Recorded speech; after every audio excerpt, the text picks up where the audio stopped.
বার্ষিক 15% সুদে 800 টাকার 6 মাসের সুদ কত? তাহলে এখানটায় আসল আমরা জানি আসল পি হচ্ছে 800 টাকা, 800 টাকা দেওয়া আছে, তাহলে এখানটা হচ্ছে 800 টাকা আসল। সুদের হার হচ্ছে বার্ষিক 15% সুদে, সুদের হার হচ্ছে 15%। সময়টা দেওয়া আছে 6 মাস, 6 মান্থ আছে, 6 মাস আছে। তাহলে এখানটা আমরা কি এটাকে বছরে করে নেব, তাহলে 12 দিয়ে ভাগ করে দিলে বছর হয়ে যাবে, 6/12 এত বছর। তাহলে এখানে বলছে 6 মাসে সুদ কত, আমাদের আয়টা বের করতে হবে, মোট সুদ। তো আমরা জানি I equal to PIT by হচ্ছে 100।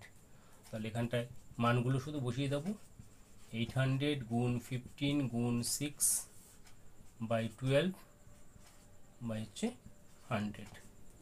এবার কাটাকাটি করে দিলেই বেরিয়ে যাবে। প্রথমে 100 দিয়ে কেটে দেবো, এই শূন্য দুটো শূন্য কাটলো, এখন উপরে দুটো শূন্য কেটে গেল। আচ্ছা, 6 দিয়ে 12কে কাটলে 2, 6 দুগুণি 12, 2 দিয়ে 8কে কাটলে 4, অর্থাৎ উপরে থাকলো 4 আর 15 থাকলো, 4 15 60। অর্থাৎ বার্ষিক 15% হারে 800 টাকার 6 মাসের সুদ হচ্ছে 60 টাকা। 60 টাকা আনসার।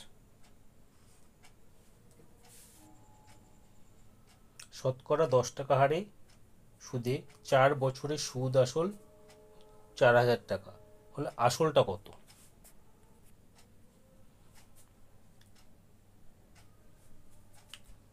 দশ টাকা হারে অর্থাৎ 10%, সুদের হার হচ্ছে 10% দেওয়া আছে, 4 বছর সময় 4 ইয়ার্স, সুদ আসল দেওয়া আছে 4000 টাকা।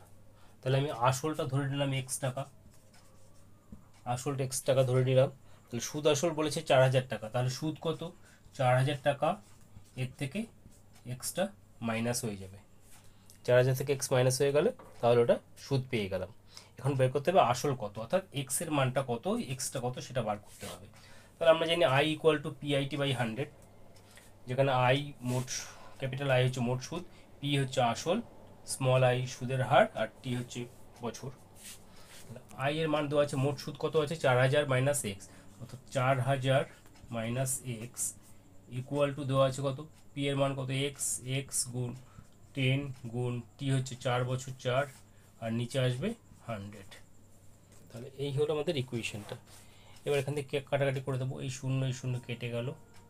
আচ্ছা, 10 দিয়ে এটাকে গুণ করে দেবো, 10 দিয়ে 4000কে গুণ করলে 40000 মাইনাস 10x ইকুয়াল টু হলো কত, 4x।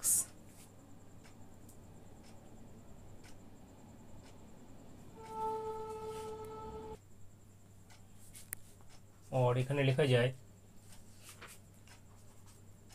4000 এই 40000 ইকুয়াল টু এই মাইনাস 10x আছে, যদি ডান দিকে নিয়ে যায় তাহলে কি হবে, ওটা প্লাস হয়ে যাবে, 10x প্লাস 4x হয়ে যাবে।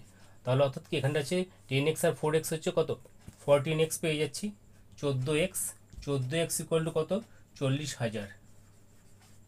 তাহলে x এর মান কত, x এর মান হচ্ছে 40000 ভাগ হচ্ছে 14।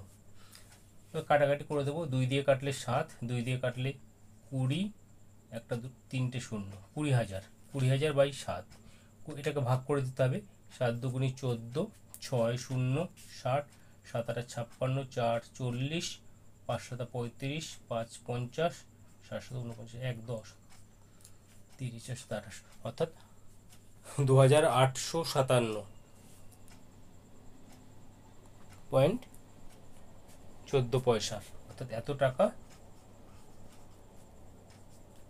হচ্ছে আসল। আমাদের উত্তর বেরোলো 2857 টাকা 14 পয়সা।